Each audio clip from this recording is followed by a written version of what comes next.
ఇప్పుడు మీరంటే నాకు గుర్తొచ్చింది. ఆ అమ్మాయి బొమ్మలు ఎక్కువ తయారు చేస్తది. హ్మ్. అంటే ఫస్ట్ సీన్ నుంచి కూడా కొంచెం అమ్మాయి బొమ్మ క్రియేట్ చేస్తున్నట్టు చూపించారు. అవును సార్. అంటే స్కూల్‌లో గూడా. ఆ! దానికేమైనా మీరు అంటే, లాస్ట్‌లో అంటే ఎలా అనుకున్నానంటే సార్, ఆ అమ్మాయి లైఫ్‌ని డిజైన్ చేసుకుందాం అనుకుంటుంది.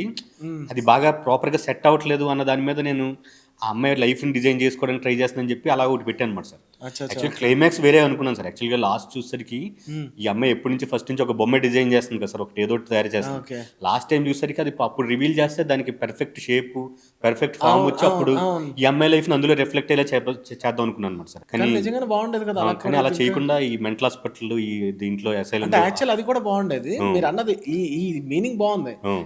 కానీ అమ్మాయి చేస్తున్న బొమ్మ రివీల్ చేయకుండా లాస్ట్‌లో చేస్తుంటే కూడా ఇంకా గట్టి ఇంపాక్ట్ ఉంది. అలా చేద్దాం అనుకున్నా గానీ, ఇంకా ఓకే. లాస్ట్‌కొచ్చేసరికి అంటే బడ్జెట్ రీజన్సు, ఆ పెద్ద బొమ్మ చేసి నేనెక్కడో ఏ డెహ్రాడూను ఈ సినిమా చూసారు కదా సార్ మీరు. అవును. చూసాను. లాస్ట్‌లో ఈళ్ళిద్దరూ ఒక సాంగ్‌లో పెట్టుకొని హ్యాపీగా ఎంజాయ్ చేస్తున్నారు, అవును. హ్యాపీగా ఉన్నారని. చాలా షార్ట్స్ ఆ ఉంటాయి. Model movement shorts. యాక్చువల్‌గా డెహ్రాడూన్ ఎక్కడైనా ప్లాన్ చేసుకున్నాననమాట సార్ వేరే చోట. ఓకే. ఇక్కడెక్కడ వీడి నుంచి చాలా దూరంగా ఎళ్ళిపోయారు వాళ్ళు. అదే. ఎక్కడో ఈడితో సంబంధం లేకుండా గాలి కూడా తగలకుండా ఉండేంత దూరం వెళ్ళిపోవాలనుకుని హ్మ్. ఎక్కడో డెహ్రాడూన్‌లో ప్లాన్ చేశాను. సో, హ్మ్. బడ్జెట్ కన్‌స్ట్రెయింట్స్ వల్ల అదేమీ ఎళ్ళకుండా ఇక్కడే ఒక ఫార్మ్ హౌస్ తీసుకొని అందులో కానీ షూట్ నిజంగా చేసుకున్నాం. ఫస్ట్ డైరెక్టర్ అన్నప్పుడు చాలా బడ్జెట్ కన్‌స్ట్రెయింట్స్ చాలా ఉంటాయి గదా! బడ్జెట్ అనే కాదు సార్, అన్నీ టైమ్ కన్స్ట్రెయింట్స్, బడ్జెట్ కన్స్ట్రెయింట్స్, హ్మ్. తర్వాత మిగిలిన ఇష్యూస్ చాలా ఉంటాయి సార్ అన్నీ.